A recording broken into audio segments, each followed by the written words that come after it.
above all names. Say Jesus is the name. Say it again. Say, King of the angels. King of the angels. King of glory. King of glory. Overwhelming love. Overwhelming love. Overwhelming presence. Overwhelming presence. Power in your name. Victory in your name. Victory in your name. Name above all names. Name above all names. Jesus is the name. Jesus is the name. Oba Oyekunle.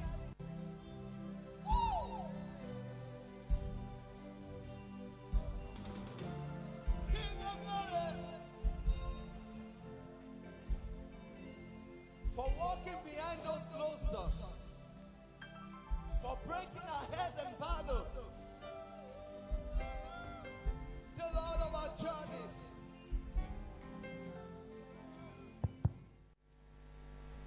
Praise the Lord. Well, we can have our seats.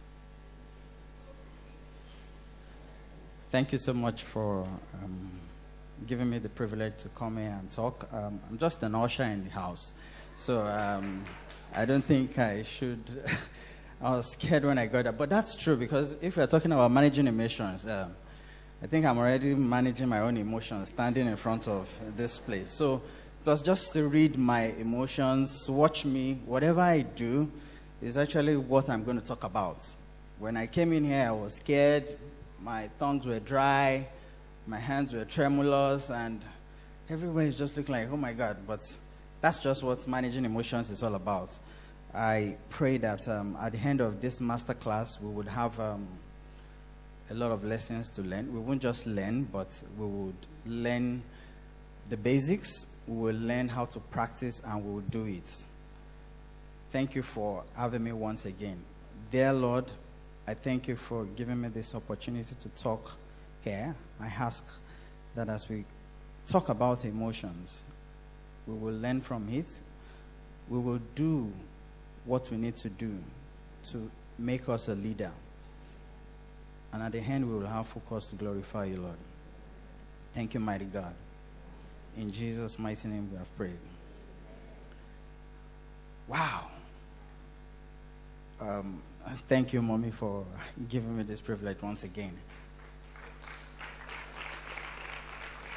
I have a lot of seniors in the house, Mr. Tayo. We're from Metro. For those from Metro, we know ourselves. So this is a great honor. I'm still shy. But we have to learn something, because I've been looking forward that someday we will teach this in the church. And the reason is because, like the Bible will say, the harvest is ripe, but the laborers are few. Day by day, we hear a lot of doctors leaving the country. It's not anybody's fault. The system just has a problem. And because this is happening, the harvest is really ripe. And so we have to really count on one another to make it happen. And I'm so happy that if whatever I'm going to talk about today, whatever we're going to do in the panel, we're not just going to sit and learn and just hear. We're going to start processing it, start doing it from today. Because we can keep hearing and hearing, and we don't do anything. But I want to believe, God, that they're just basic, simple steps.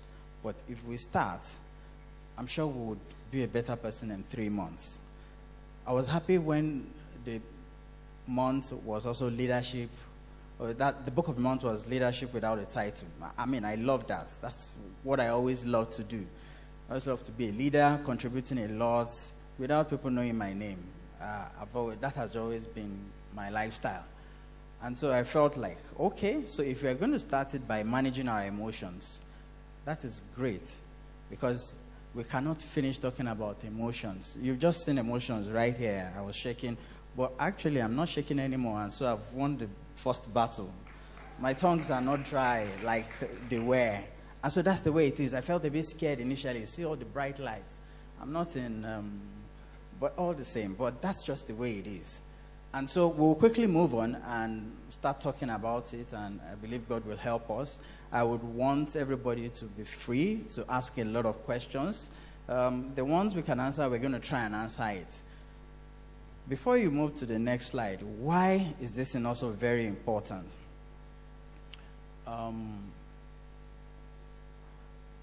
October 1st, the former CBN governor was talking in the platforms. And I wasn't there, but I watched a little, maybe about 35 minutes on YouTube. And what he was saying was like projections, as many people that heard or watched. That there are a lot of projections that has been made. And then the projections are like, we are 200 million, we become 300 million, we become 700 million. And yet, we have a very wrong foundation. And so, from what he was saying, he didn't try to tell us that we're not going anywhere with this foundation. But largely everybody that listened or watched will know that there's a problem with the foundation. And that's why we have been like this.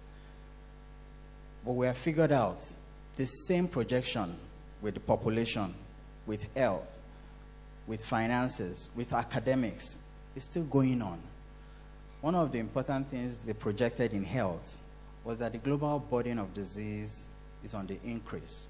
Oh, we know that before, maybe 10, 15 years ago, we would talk about, okay, infections everywhere. Oh, that's what is causing the problem. But it's changing. We're beginning to see the non-communicable diseases, the hypertension, the diabetes, and then problems with emotions. Coming to number 2 on the list. Say by 2030, that's what it is. So we're not saying we should be moved because we are Christians and we're Harvesthouse members. We're not moved by what is happening out there. But we also need to be aware, because that's what knowledge is. It lets us to, we think, we project. Yes, people will have kids. And so the population will always increase. And so, but what is the government doing? And of course, because of that, we also realize that we cannot do this all on our own.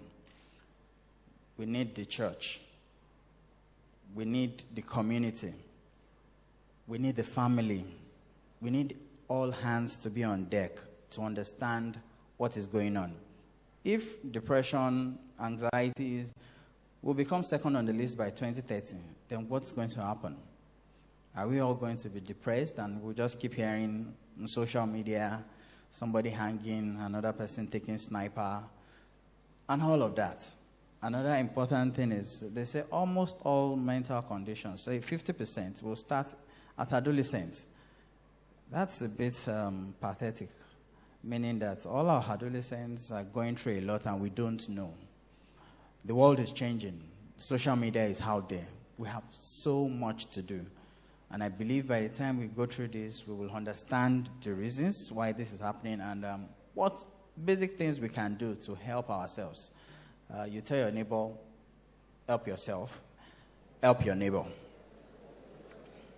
Okay, so let's go on with it. So in managing emotions, what we are basically talking about is learning how to manage our emotions from inside outside.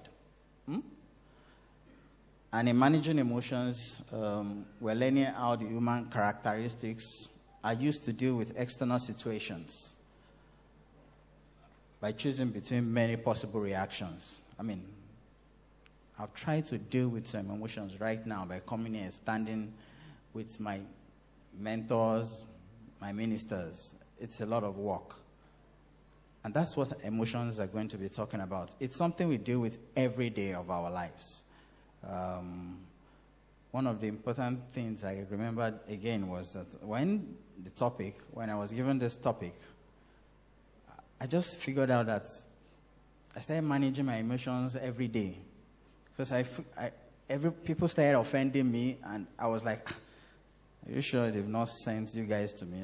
To talk about this now, I've been reading about it. So, good one. I mean, on Monday, yes, a senior colleague just sent me to the bank. It's been a while I entered into the banking hall to say I want to, and he gave me a check. And then I had like 2 patients waiting for me. So I went to the bank and I was on a queue for 1 hour.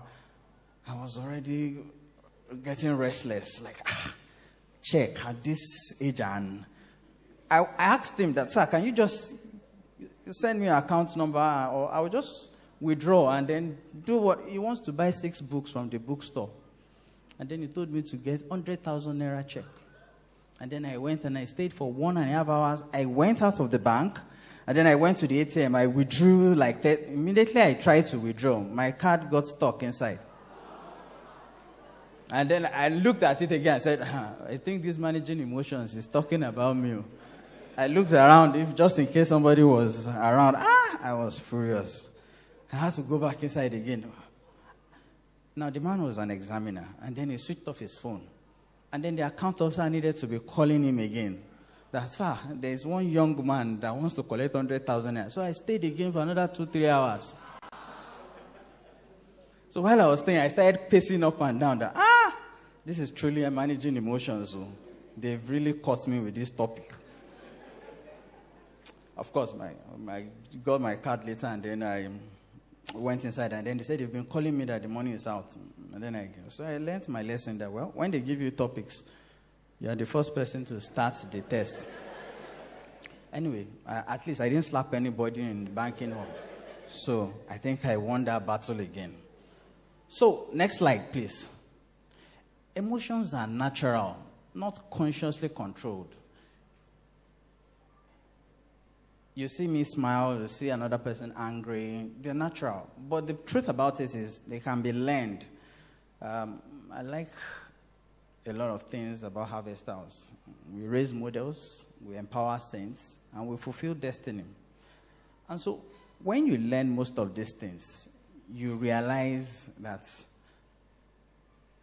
you are a learner every day. One of the things I would want everybody to take home is that active learning is done every day.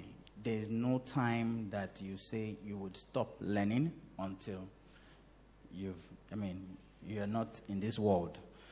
And so, but because we need to explain it further by telling you that where exactly are your emotions? A lot of people find out where exactly are they.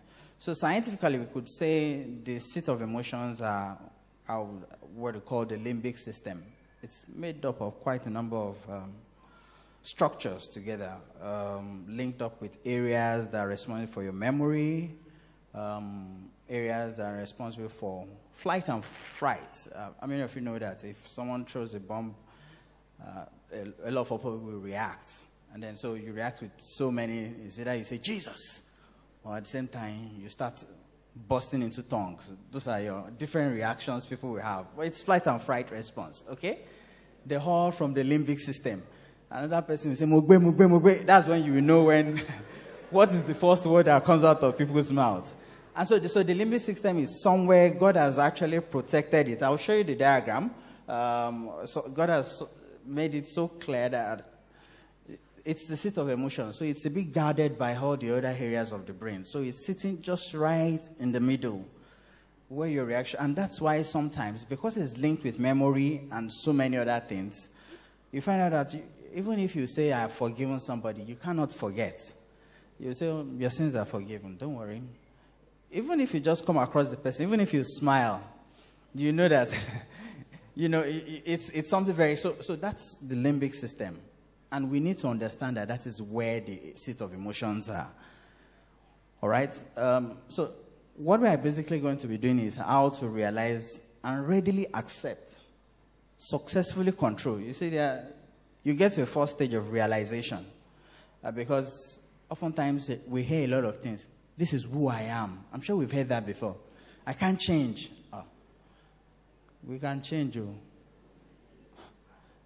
When things happen, people change. But you don't need to wait till when things happen before you change. Understand your emotions. Realize it. And then next, readily accept it. Now, when you say readily accept, you now know that, okay, this is who I am. Mommy will say, don't take meat from the pot. You will go there and you will cut a part. All because you want to gratify that meat. But there's still hope for us because we are young and we're adolescents. I'm sure we all have aunties that we know that, this auntie is just wicked. You will go, you will walk, and you cannot just imagine why people are that callous. There is hope for us because we are young. We're still within the 60s and 30, and so we still have the better opportunity to work on those emotions. The aunties that are talking about, maybe by now they're like 50s. You will tell them, they will tell you, oh, that's who I am. Oh. I just have to take it like that. Even when everything is not good, even when things are really bad, they just cannot. You see, some people will tell you, they don't know how to greet. They don't know how to smile. You can learn. There's nothing like, oh, this is who I... No. When things happen, people change. But you don't need things to happen. When you know your emotions, you identify, you realize, and you can actually work on them. So, next slide, please. I try to put these pictures for those that love watching movies. Just let us know that we are all human beings. We all have a nose, we have the limbic system, we have heart, we have every other thing. And so even superheroes too have emotions. This is John Stark, for the Avengers family. The Avengers family. Thank you so much. All right, so this is John Stark. Breathing, just breathe. Really, just breathe. And if you remember, it was a small boy that taught him relaxation technique because he was having post-traumatic stress disorder. And then once it comes, John Stark is a wonderful guy, very smart and intelligent. But deep down, when the anxiety comes, he knows what to do. He just takes a deep breath. And if you had watched me, I did a little bit of deep breathing when I came in here. Because that was something I could do to help me during that time.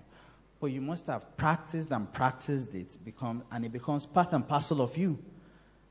And then you're just... There was a pastor that came, and that was Pastor Success. I was saying in Lagos, he mentioned something like... he just moved out of the hall and started speaking in tongues. He identified that at that point he wasn't supposed to talk. And then he knew this is the technique I need to do. And then, of course, as you're speaking in tongues too, you are talking. You are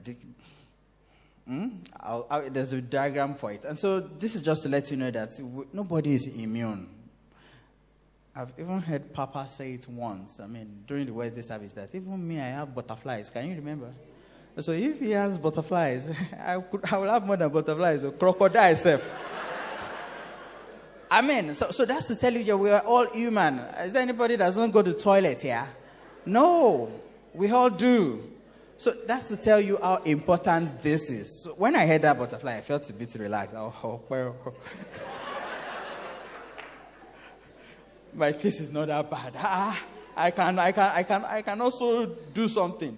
Anyway, so this is to tell you what happens. Anyway, but they're just basic tools. Even it was a small boy that told him, okay, take a deep breath in and out. And before he knew it, he had so much oxygen again to think. Because you need it when it is. These are things that you want to make a very important decision. And someone is making you hungry, or someone is just getting you irritated.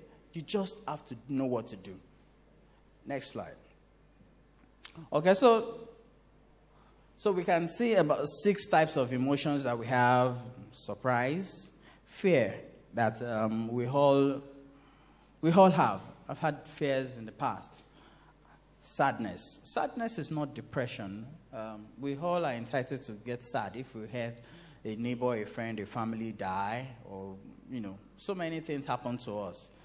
It has to do, when you're talking depression, it has to do with the intensity of the sadness, how long it is, if I stayed long enough, and some other features that I can talk about later in the group. But largely, it's not just about one-off thing that someone just feels sad. So we can all feel sad. And of course, happiness and disgust.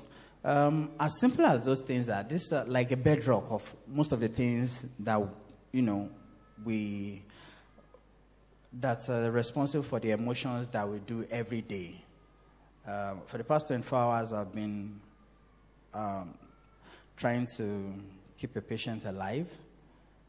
He's a very rich guy, and he's been into pentazocine addiction. He's lost almost all his limbs. And then, so there was nothing we could do, and I was like, what's going on? Very rich, maybe our class like more than 15, and then he sold everything just because he wanted to take care of the pain. And so we're still there. And when I looked at him, I just remembered again that it all starts from somewhere. He felt happy, perhaps over happy, the day he took the pens. And then he never went back. I mean, he kept going back. He had a lot of nurses.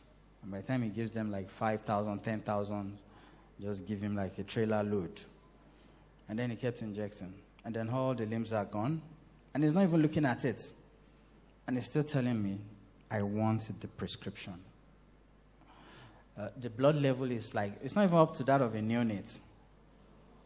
I mean, and he's not looking at it. So I probably has gone to like 2 or 3 churches. And of course, when those ones see it, they say, we will pray for you, don't worry. The hands are like, Popeye. Big. And so I looked at it. What is the genesis? He just got excited.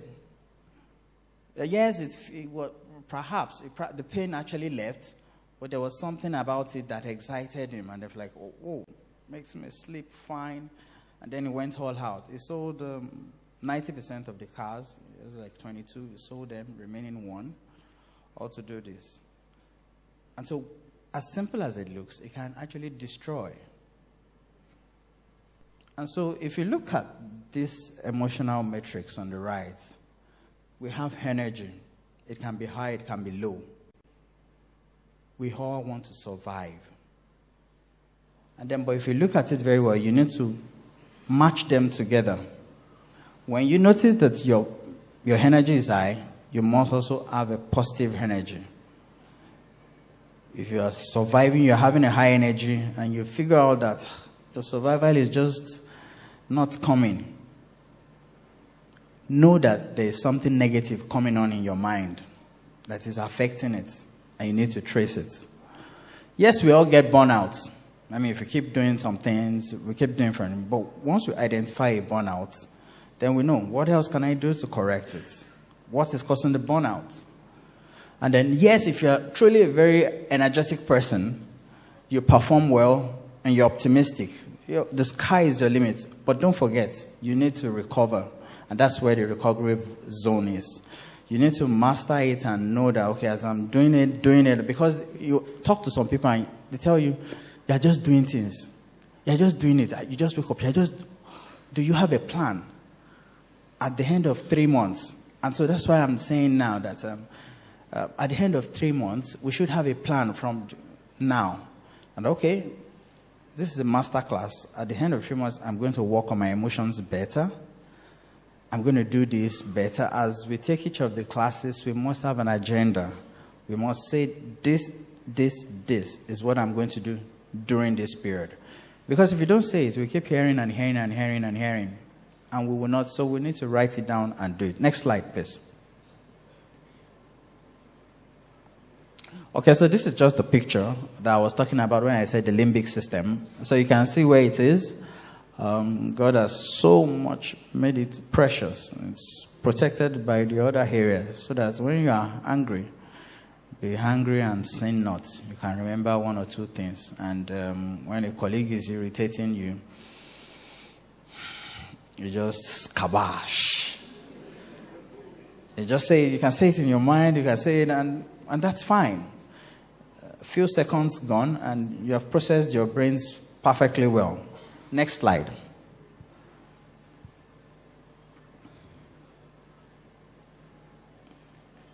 Okay, so it's good for me to touch almost every area, but this is not so much because these are psychological theories that people have used to explain emotions. But this is true of all the theories. This is James Lynch talking about when you have fear and disgust that I mentioned earlier, people's temperature actually drops. And if you look at I was sweating initially when I came up. So it's something you can actually explain. And when truly you're angry, the temperature goes up very well. And then, of course, with sadness comes a lot of other things. So this is a very good explanation from the psychological perspective. There are so many theories that they can use to explain emotions. Next slide. Yeah, but there is a major determinant that can affect our emotions. And we talk about it every day. How are you doing? It's stressful. Life is just... it's just stressful. So it's a major department. You can see the gentle guy there thinking about so many things. How everything has affected him in life. Cars, work, and so many things. But we quickly go straight into what stress is. There's so many types of stress. The same stress we are talking about that makes another person go down is the stress that will make another person to come up. And so the next slide will tell us what it is. So when you talk of stress, you're saying it's a feeling of pressure. Even when we're in church, there's some level of pressure. You want to do things, you want things to be on point, especially if you're in Harvesthouse. It must be on point. Those pressure must be what? Small amount of stress that improves motivation and ability. Because the end of it is that you're going to be a better person. I don't see anybody really... there's that slogan that our ministers always say. Spend just 3 months. Just 3 months. And do everything that they tell you to do. True. If they've not done the study, it's evidence-based. In fact, it's supposed to be meta-analysis. It is true. Because there is no way you're going to do that 3 months that you will be the same person. It is not true. That's right. And so they have positive pressure. And so why I'm doing this is because so that when you get stressed up, you look at it, is this a positive stress or a negative one? Otherwise, you just be complaining to everybody every day that I'm stressed. No, you're not stressed up. This kind of stress, you need it. So if someone tells you to be waking up, if you spend 10 hours sleeping and someone says you should sleep for 6 hours just for you to spend extra time, it's a positive stress. But of course, there are large and negative stressors that we can have. If you are from Boko Haram and you've witnessed a lot of things, we do experience that in the department, coming from that area. That's a lot of stress. It's significant because don't forget when we talked about emotions, the limbic system will also remember most of those things. If you have faced all those kind of traumas, it's going to come. So you need to learn how to remove them from your mind. Life events. This is very important because I think we always overlook it. We just feel it's just a part of it. It's just a graduation, matriculation, induction. Universities. And that's why right now there's been a big challenge. Every day we get calls. Every day we have to do a lot of things in the schools because we are not prepared for those life events. They are milestones, but we are not prepared for them. So we need to do a lot of things in those areas.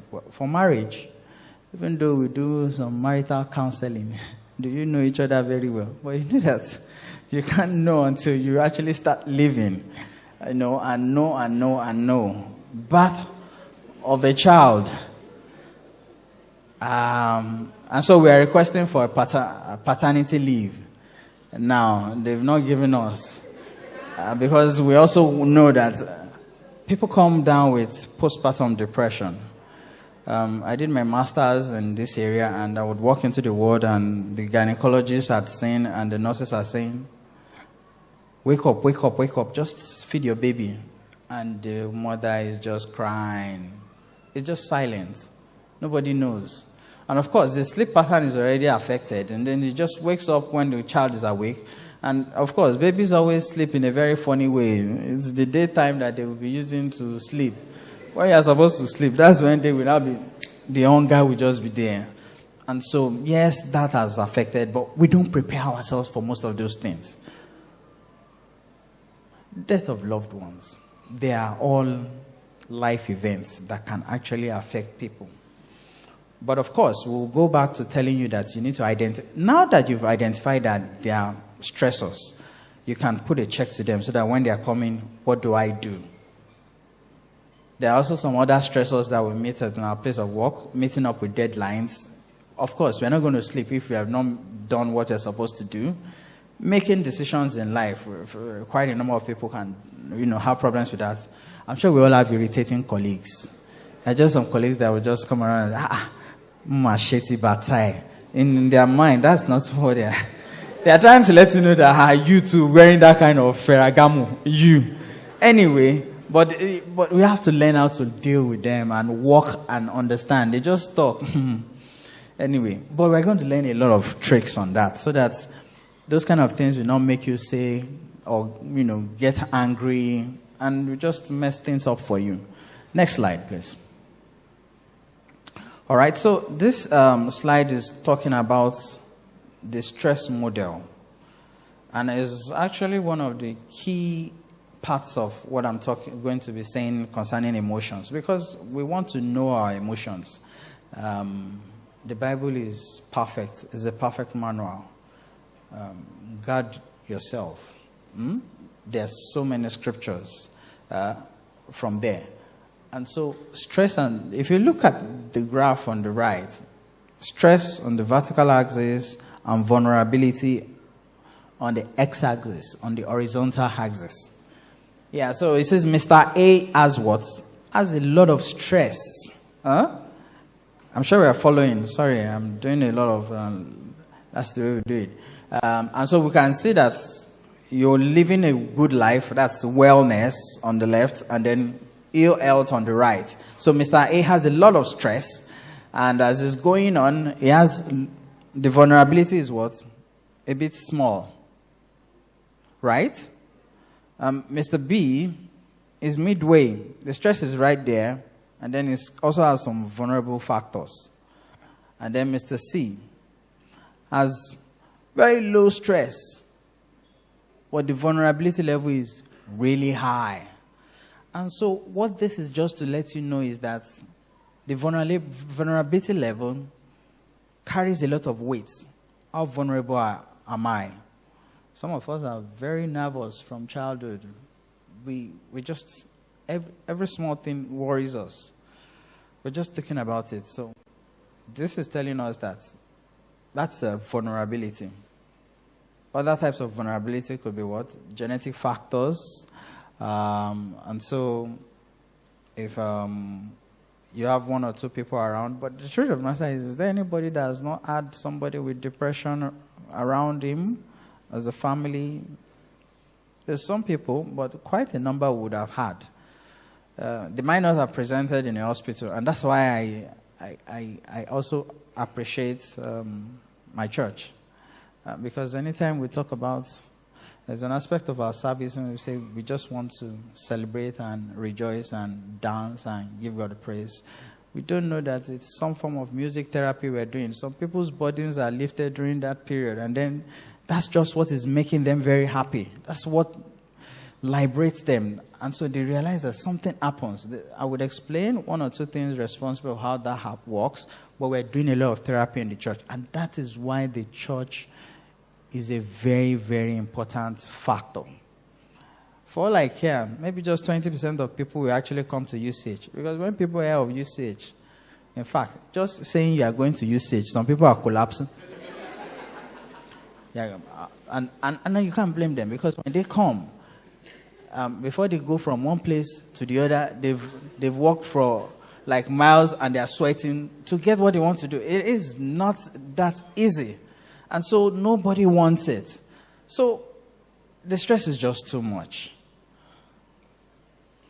Let's go, because we're not supposed to dwell on the vulnerability factors so much, but they are a lot. And that's just, sorry, I wanted to talk about and so what you can do, especially when you know that you can be vulnerable or your friend can be vulnerable, because what we're doing here is we're actually teaching, it might not be you, it might just be your neighbor. And so if we deal with emotions at the early phase, we have a lot to cover. We have a lot that we have already conquered. And so good coping skills would increase our resilience, because that's what we need. When we come to church, we increase our coping skill. I mean, those that go over there to Latitude and the drinking, they just want to be happy. Just want to be happy, feel cool, feel calm. But we are already looking cool and calm in church. Meaning there is a way we can learn that here. They need to replace what they are doing. So what they are doing is what we call maladaptive coping skills. We want early gratification. And then he injects himself. And then he feels that, wow. And of course, after that wow, he's going to wake up the next day. And then be looking for another wow. When you can have Harvesthouse music giving you wow every morning, of course, we say TDS, paracetamol TDS. You can have music TDS. You can even have a QDS. That's 4 hourly. What else do you need? Coping skill. So, training, we all have to keep training and retraining ourselves. What do we need to know? Marital counseling, train, get a certification, understand what individuals are, what the personalities of these people are, and look at the compatibility.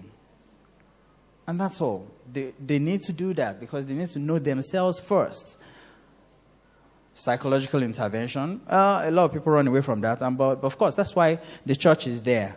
And so I'm looking for 1 or 2 days later when we can even teach, because they will not come to us, like I said, 20%. One of my senior colleagues, my professors and lecturers, went to a celestial home and acted the drama and said he was the interpreter for 3 months, but he was doing a research. And then he figured out that the water was just making everybody to sleep. And then he just took a bit of the water and then he went to the lab and checked, this water, after the prayer of 3-4 hours, they are sleeping. What's going on? It's just the same water that we... And what he found was something I don't need to tell you. All right? So, yes, you can pray.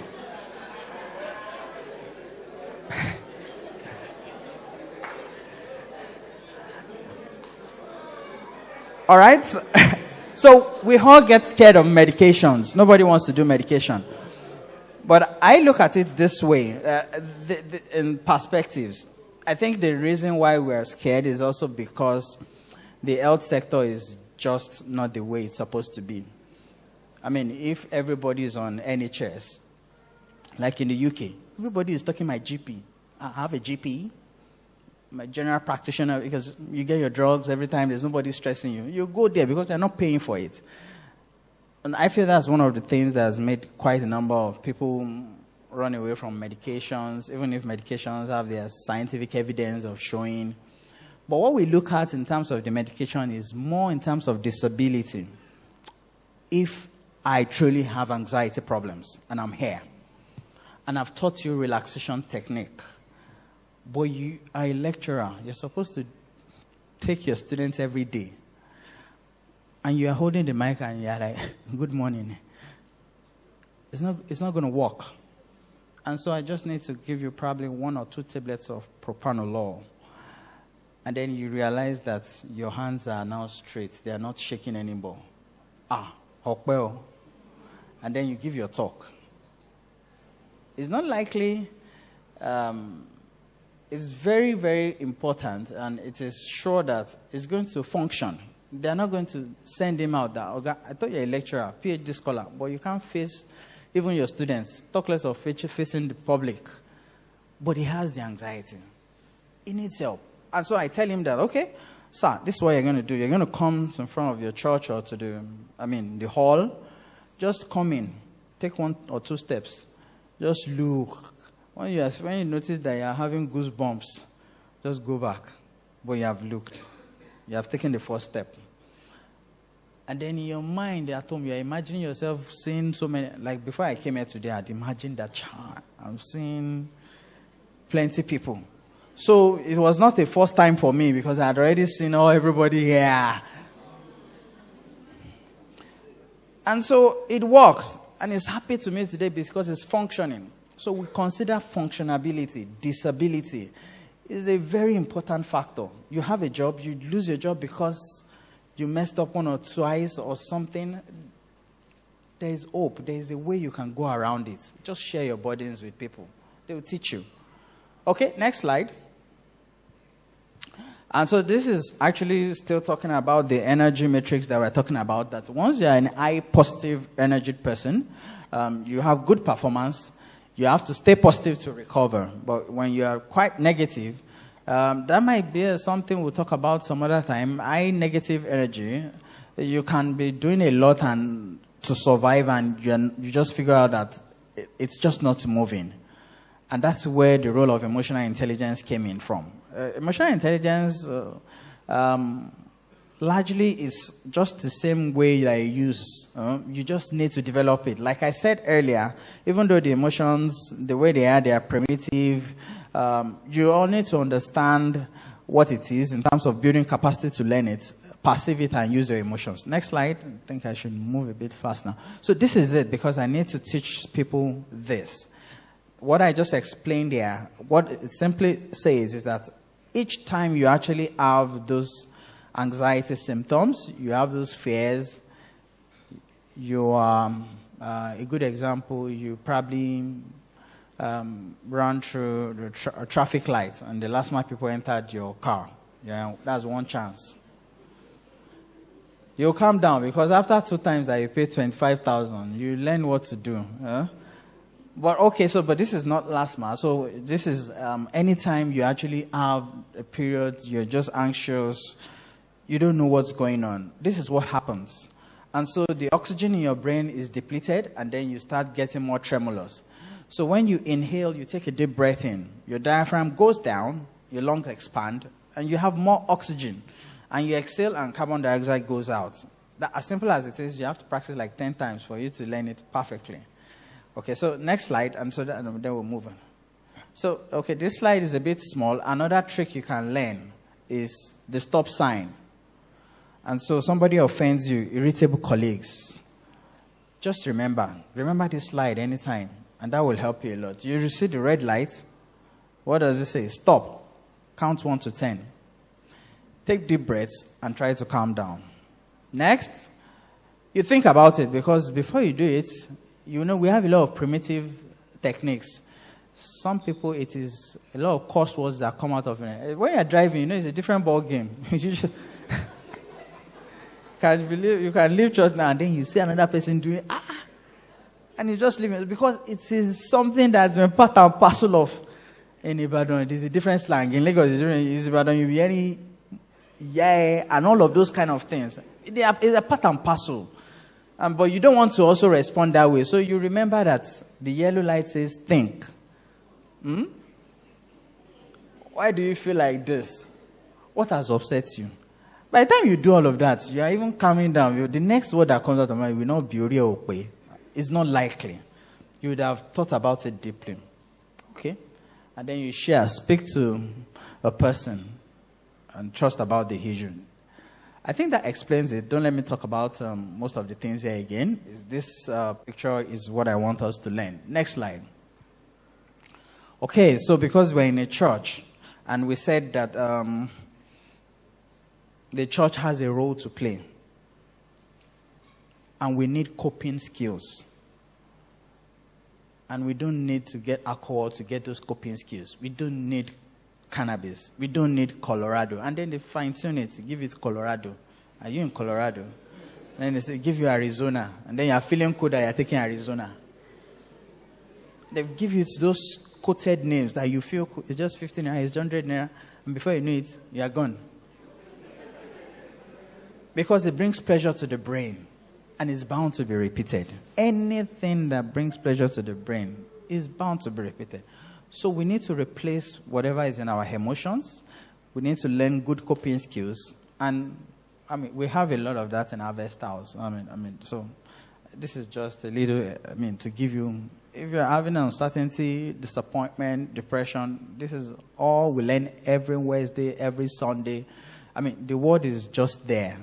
We are not making out about that one. That's it. Anger, fear, we have nuggets. So all of these nuggets or these verses can be done QDS, TDS, meaning 8 hourly, 6 hourly, even 2 hourly if you want. Because it's what you feed your mind with that will stay. The words that will come out of our mouth will be, bless you. It is well. And then, because you see, the principle of 3 months, if you do it for 3 months, I'm telling you, it's just, you just figure out that they are changing. But we need to understand that behavioral changes is not in a day. You have to, like you said again, this book of the law shall not depart out of your mouth. Then there are no psychological interventions, but Joshua is already telling you the secrets. That you must meditate on it day and night. That's already 12 hourly already. So if you are using ciprofloxacin or cefuroxime, that's 12 hourly.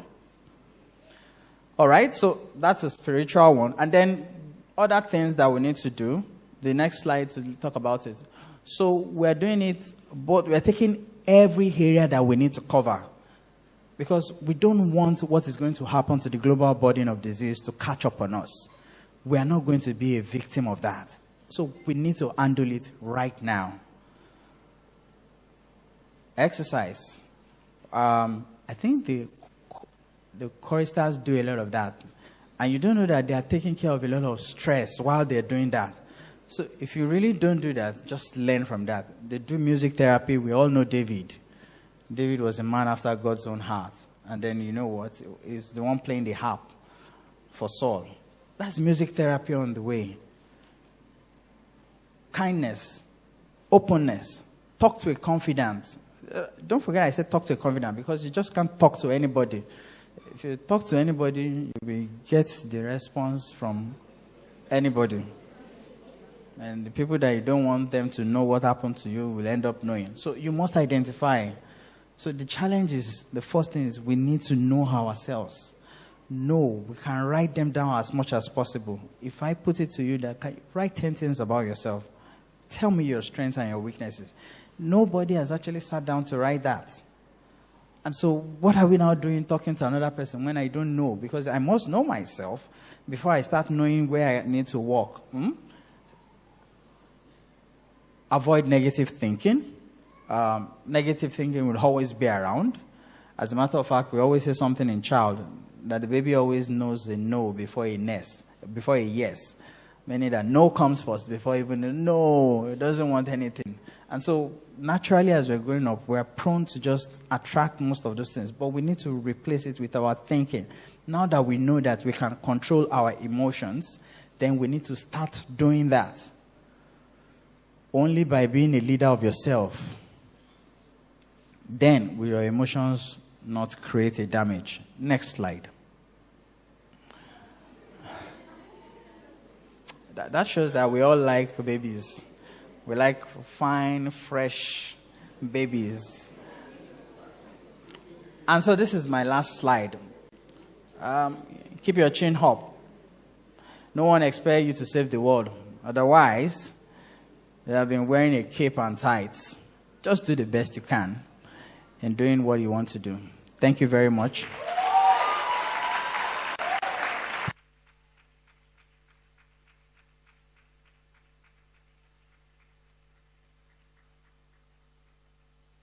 Can we appreciate Dr. Oyekunle?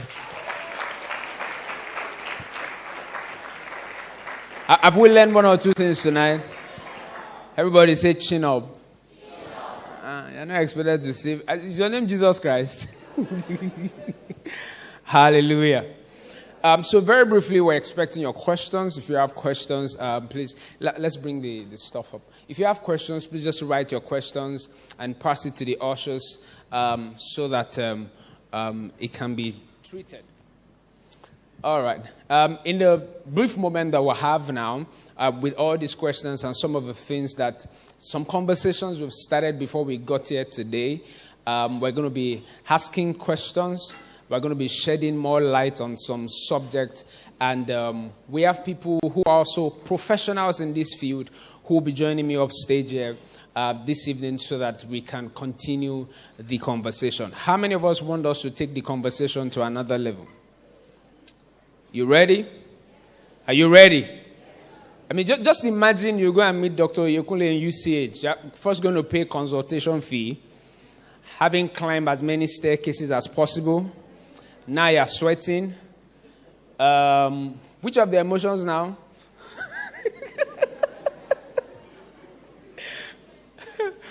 Okay, so this is free of charge. Praise God.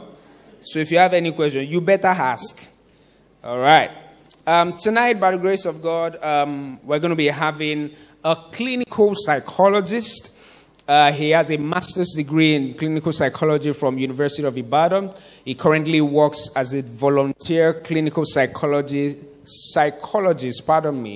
at the University College Hospital, Ibadan. He's a registered member of the Nigerian Association of Clinical Psychologists, and he's licensed to practice. This evening, church, please put your hands together for Dr. Oluwadaminola Oladele as he joined me up stage.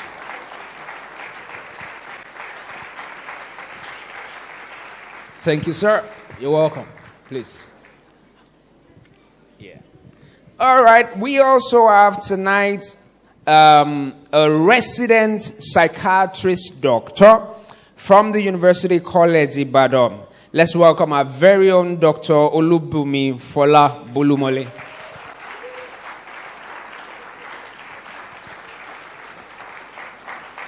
And of course, one more time tonight, we're also going to be having our guest lecturer tonight, Dr. Oyekunle, join us for the panel session. Let's clap very well. Praise God. It's not easy to bring all of these gurus, together in one night. Amen. Imagine how much we used to fly them. Let's celebrate Harvesthouse Christian Center. Come on.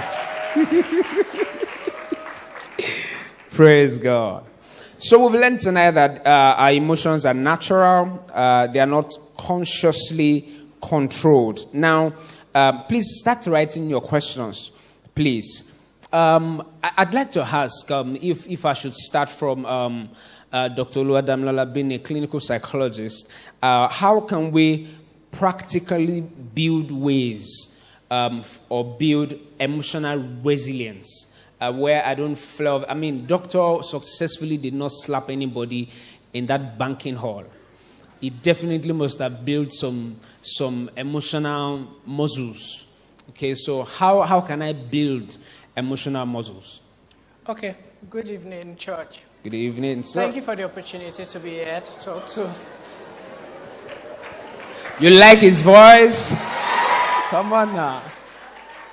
Okay. Don't crush, oh. That's another emotion.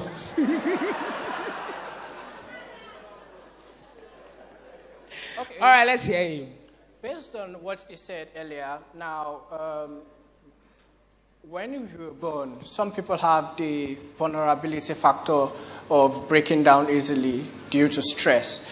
But to build your resilience, there are a lot of things that have to come into play. For example, when I see patients in the hospital that have anger issues or depression, one of the questions I ask them is, this emotion that you're having, do you see it as a weapon, or is there something you are using it to get at? In the sense that when people get angry, it's easy for them to say, it's easy for them to snap. And when you ask them why did they snap, they say because that's the only way people get to respect them. That's the only way people get to listen to what they are saying. Then I've seen cases where a lady has substance use because she's depressed, and by the time she starts having an overdose and she tries committing suicide, and you ask her, why did you try killing yourself? She'll say, because I was trying to call for help. Now, one of the ways you can build resilience is by having a very good social support system. Having people around you that are always going to be there for you, that are always going to understand you and won't criticize you whenever you have issues or problems. Also, owning to what your state of mind is. As what you said earlier, knowing yourself. I have to know that, okay, I'm someone that likes to cry. I'm a crybaby. So when I get to a situation whereby it's going to make me cry, I won't say, okay, because I'm a crybaby, let me just start crying now. And because I'm crying now, people are going to start coming to meet me and start saying, hey, I'm so sorry, don't cry, so what do you want? Because by doing that, they are feeding, in a way, my pet. And now the pet is the emotion. It's just like you have a wolf, and the wolf is always hungry, and you keep feeding the wolf. It gets to a stage that the wolf demands for the food, but because you don't have the food readily available for the wolf consumes you. And that is when the emotion consumes the person, because over time the person has learned not to develop a resilience, and he has actually fed into the emotions.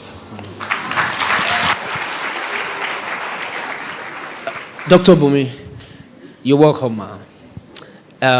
Would you like to give us some additional bits to what Dr. Dami just said? Well, I think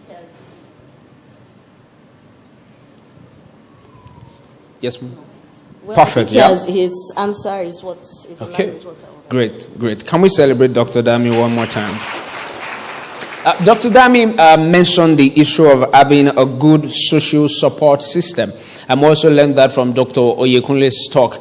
And then I started thinking about our structure in Harvesthouse Christian Center. For people who don't belong to a friendship center, you've been attending this church long enough, your work schedule can allow you, but you have not gone to the academy.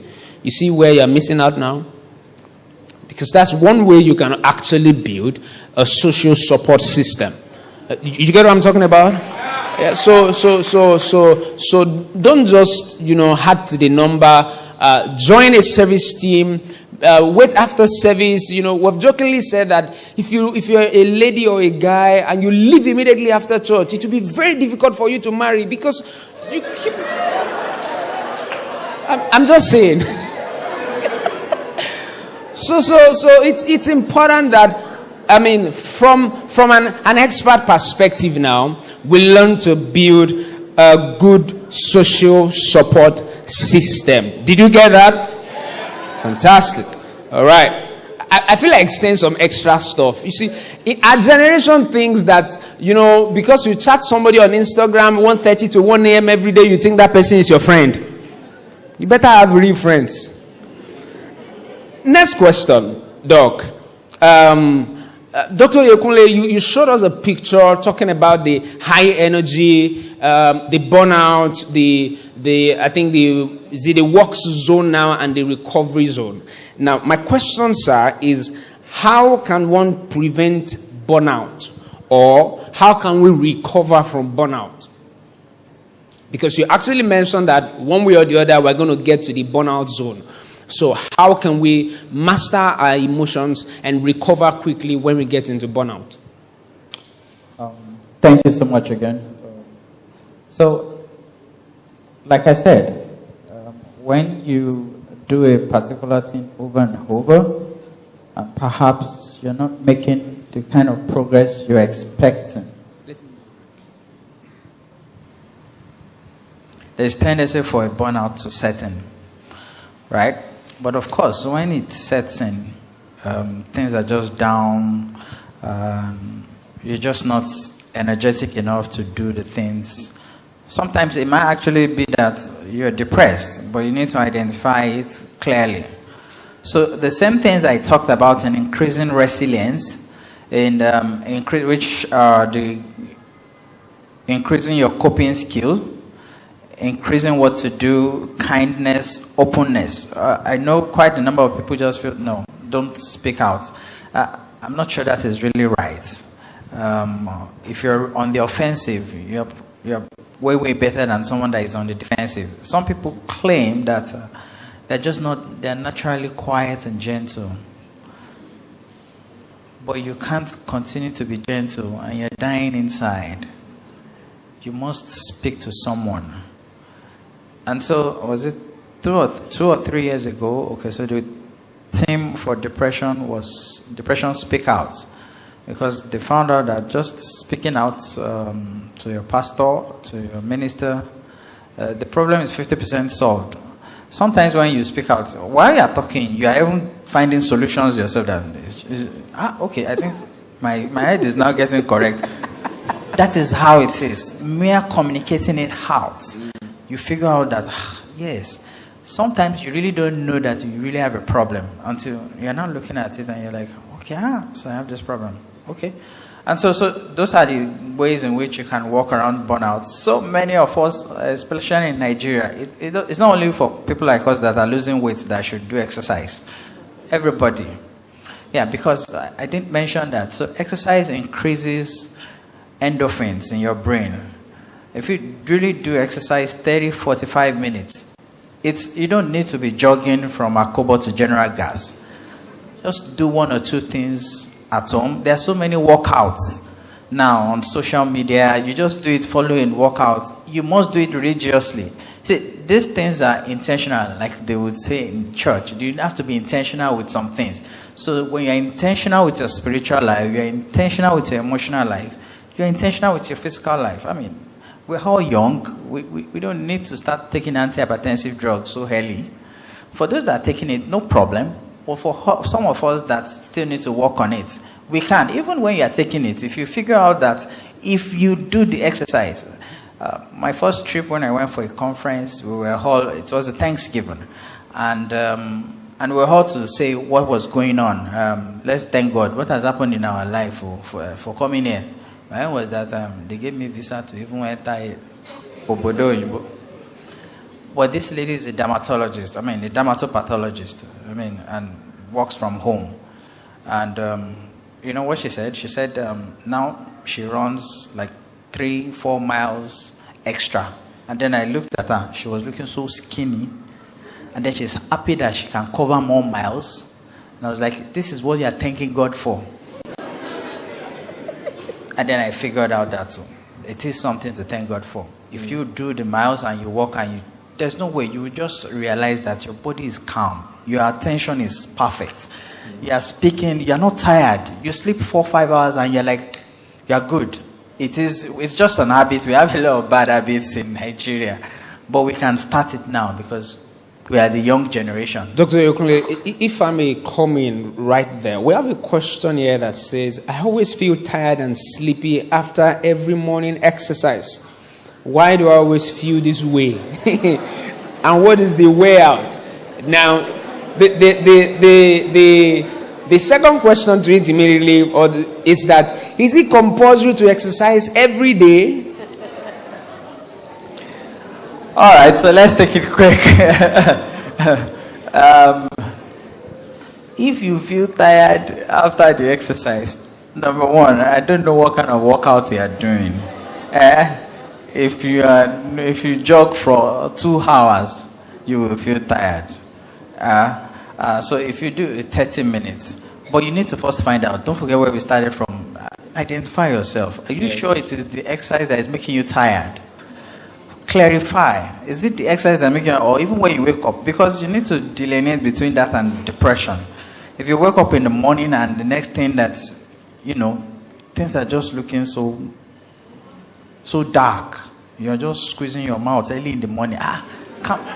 What happened? Were you having nightmares or dreams? So you need to identify. So you put that clause there. Although I used to also feel sad in the morning, so that you will know that it's not just the exercise.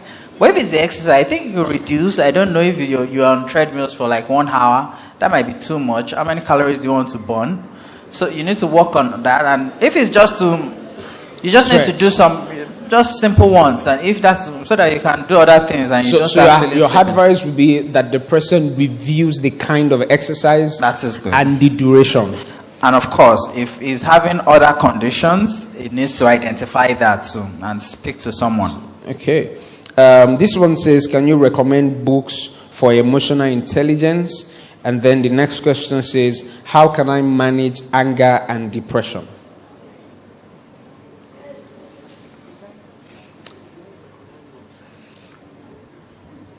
Okay. There's so many books that you can read. But of course, there are so many books that don't have substance on the internet. You need to clarify who and who is writing it.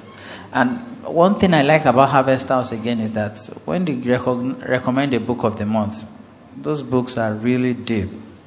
I've just done a chapter of the one for this month, and I'm feeling cool. As in, everything that is done from here. For when you say good coping skills, you're going to get 100% in air. Awesome. So in terms of recommending books, just try and look for who the authors are. Not somebody that is just doing one small short course on life coach and then has come up to start deciding that I know everything. They're evidence-based things that you need to check. Check the source. And by the time you read the first 2-3 chapters, you would understand if he's saying something that you can work with. I think I didn't answer the next question. Yeah, how do I manage anger and depression? Okay, so there are two different things. Anger, we talked about anger. All the things I mentioned, the traffic lights, you can use that.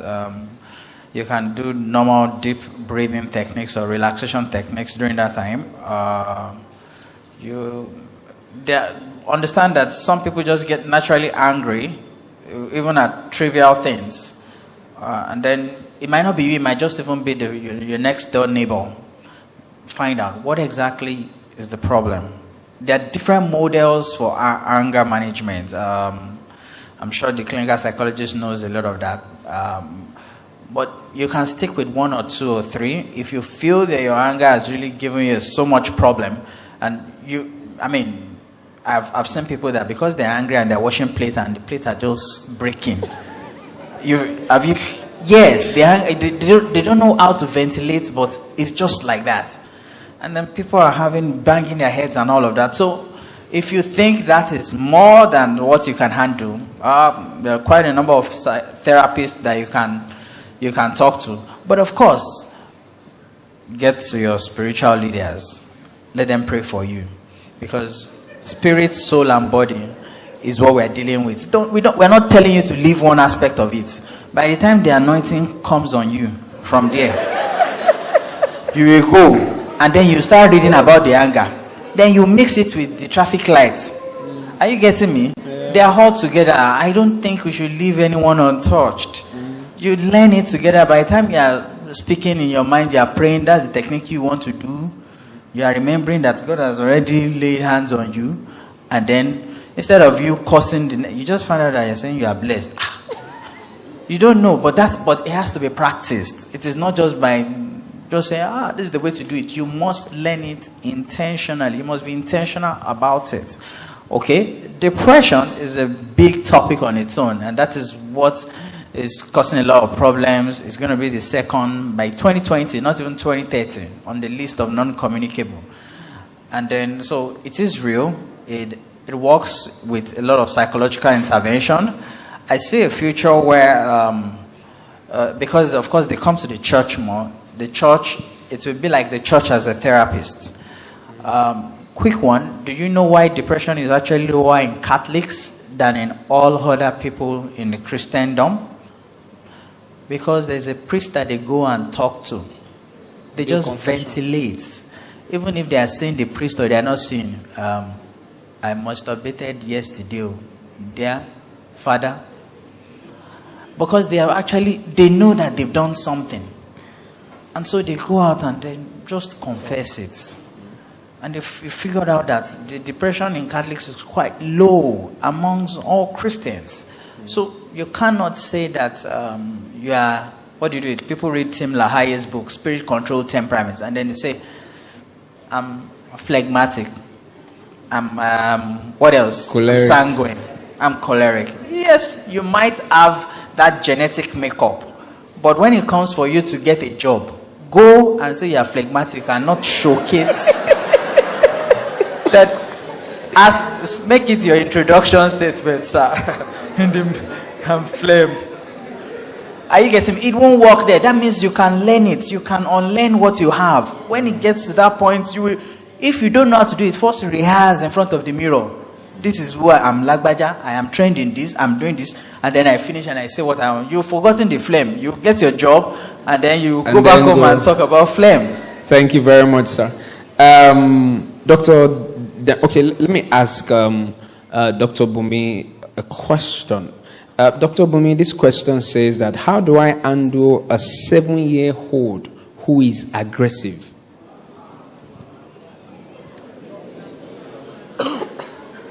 Okay. A 7-year-old who is aggressive. There are a lot of questions in my mind. Yeah. I want to know, is that how he has been or she has been? Is it a marked deviation from the child's normal behavior? Is this how he has been, or is it a marked deviation? Is something happening in the family? Because like they say, children are the window to the family. And so the child, you find out that a child just starts to misbehave, in quotes. Something may be happening in the family. It's difficult to Track. answer exactly how to handle an aggressive 7-year-old, because most likely something is causing that aggression. It's possible that it's a learned behavior, meaning that there's a lot of violence around him. Maybe mommy shouts at daddy and sees people hitting each other, and then he's just playing it out or acting out because some things are going on that he cannot voice out. Could it be movies? Yes, even movies. He could be acting out a lot of aggressive, there's a lot of violent content and all, but it's difficult to pinpoint it without the whole picture. The way to go will be to talk to the child, to as the parent to communicate to the child, try to get to the root of the matter. If it's something that just started, you may need to take your mind back, look at what events that happened in the past. You may need to talk to his teachers in school, friends, and then if it still persists, then you probably have to take him or her to a specialist, a psychologist, a psychiatrist. Thank you. Dr. Dami, this question says, how do you treat, is it claustrophobia, the fear of enclosed places? This person says, I don't use elevators. I hate to go into the bank because of security doors. So how do you treat claustrophobia? Don't laugh, it's a serious matter. Okay, so like phobia is basically a specific fear an individual has of something that is not really real. But however, most people have phobias as a result of something they've gone through in their past. I used to have canine phobia because... What was that? Fear of dogs. Okay. Because dogs beat me when I was younger. So anytime I see a dog, I run. But now, the thing is, for someone that has claustrophobia, it depends on... I can't practically just say because you have claustrophobia, this is the therapy I'm going to use for you. It has to be... I have to first take an history of the person. How did it start? Where did it happen? So it's from that I can know what type of therapy to use. There's a therapy whereby I first use the deep breathing technique. Then we first create a safe place for the individual whereby he attached a safe place to a part of his body. So anytime he feels scared, he can touch that part and he feels safe. Then gradually we can now start seeing how we can first put him in a big place, then start reducing it. So there's going to be a small space.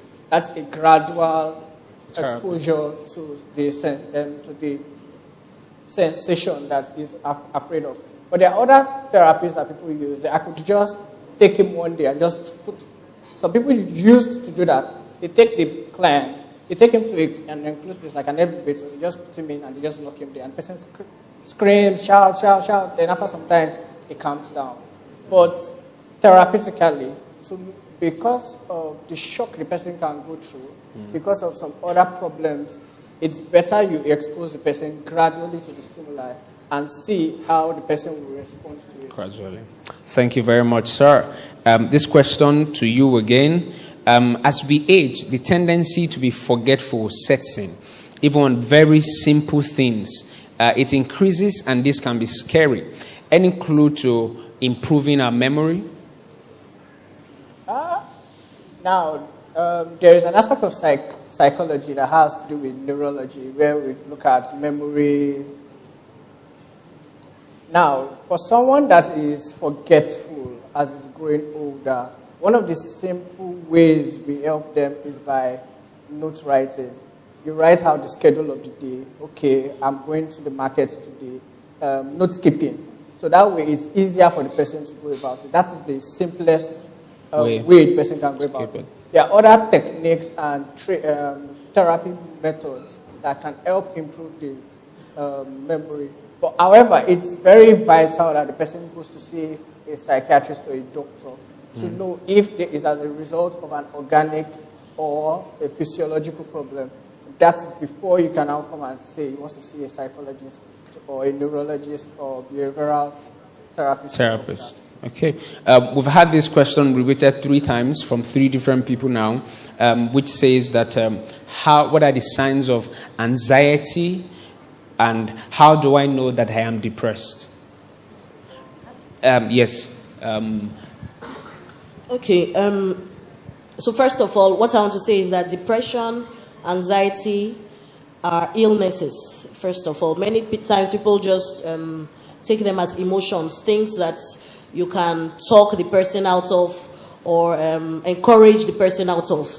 But encouraging somebody out of depression is as ridiculous as telling somebody who has had a stroke and is not using one limb to just try and use it. You have to follow steps before he can actually use that limb. So you have to control his blood pressure, physiotherapy before he can actually use the limb. So depression, anxiety are illnesses. Now for depression, Dr. Oyekunle has mentioned quite a number of things. But the first thing to note is that the symptoms should have been present for some time. Many guidelines say 2 weeks, at least 2 weeks. So in at least 2 weeks, the person feels sad, doesn't have energy, you are tired all the time. You cannot cope with what you used to do before. Let's say a housewife, you used to do the laundry, cook, still clean the house, and then suddenly you can't do any of those things. You're just tired, even without doing anything. You lose interest in things that you normally like to do. So if, for example, you always look forward to go to church, and then suddenly you no longer, it doesn't even excite you going. Things that used to make you happy, singing, dancing, don't make you happy again. Then other things like forgetfulness, sleeping too much or too little, eating too much or too little, or having suicidal thoughts, starting to think about death. Those thoughts are things that you are not able to control. They just keep coming, and then sometimes even attempting suicide. These are symptoms that would have been present. You have the person, somebody who is depressed will not just have one symptom. They will have at least a number of symptoms for a particular time before you can say somebody is depressed. And then depending on the level of severity, the person will need psychotherapy and medication and follow-up. For anxiety, some of the symptoms of anxiety is more like an exaggeration of normal response to fear. So in this case, there may be something, an object of fear, or just something that the person imagines. So you could have things like palpitations. That's when you feel your heart beating. It's not normal to be feeling your heart beating as you're sitting, but the person begins to feel their heart beating. They could have tremors, shaking, sweaty palms, breathlessness, abdominal upset. Many times those things could be there. Just fear, start having feelings of fear for no particular reason. Nothing is making you afraid that you can pinpoint to, but you're just afraid all of a sudden. In some cases, they come and go. So the person has an attack and then it goes and then has another at some point. In some other people, it's just there all the time. They have palpitations, they're sweating, they're afraid. They don't even know what they're afraid of. So those are symptoms of anxiety. Sometimes anxiety and depression actually coexist together. Thank you so much. Final question. This person says that people say I wear this look of I don't want you to talk to me. Maybe because I'm not smiling sheepishly. So how do I manage this kind of emotion? Dr. Oyekunle.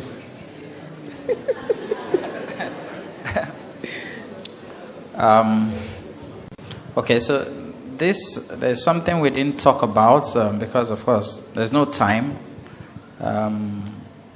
Oftentimes in psychotherapy, some of the tenets or components is perspectives.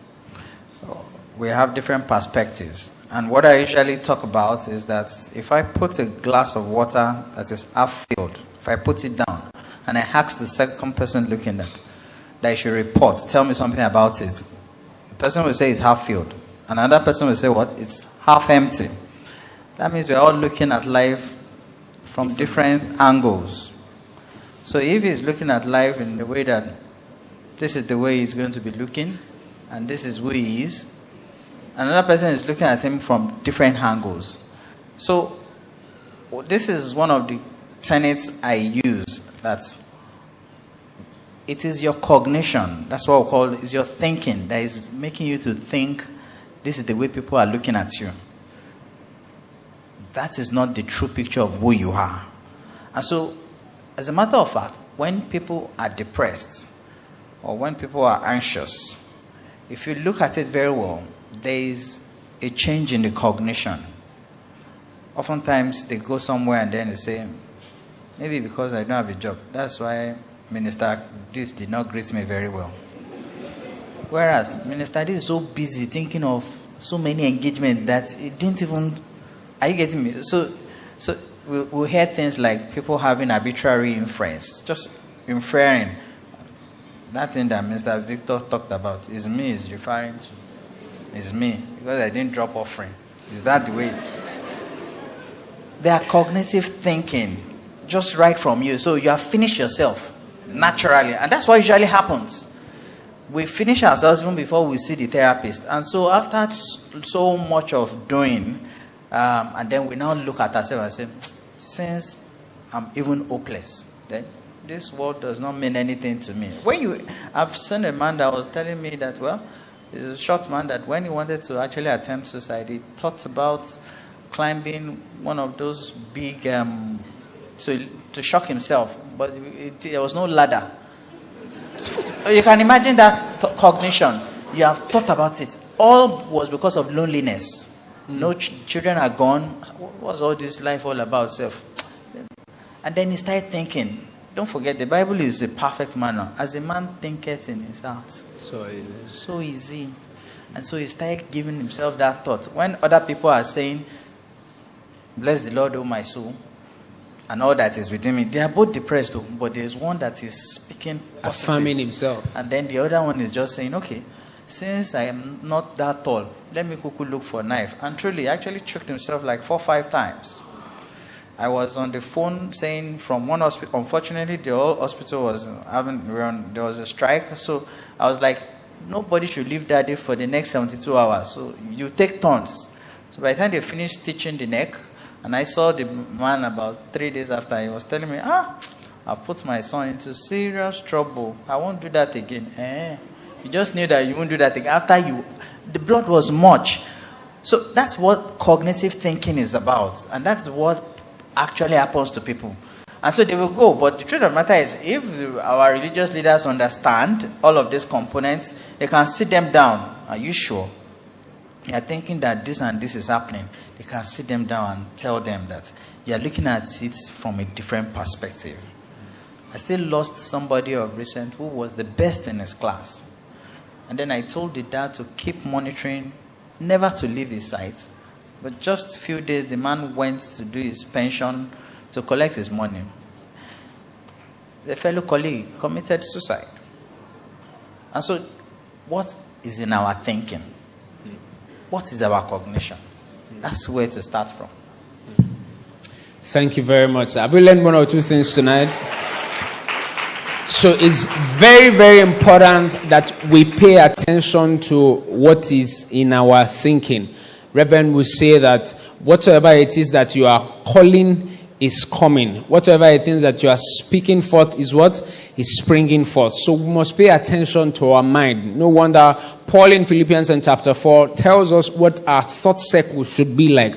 Whatsoever things are true, whatsoever things are pure, whatsoever things are of good report, whatsoever things are virtuous. we should think on these things. No matter your situation right now, there are people who would do anything to be in your shoes. So don't think that you are worse off right now. And never forget that your life is, as a just man, it's the path of a just. It keeps shining brighter and brighter until the perfect day. Have we been blessed tonight? Can we celebrate our panelists, our guest lecturers tonight? Thank you very much. We're very, very grateful. Thank you.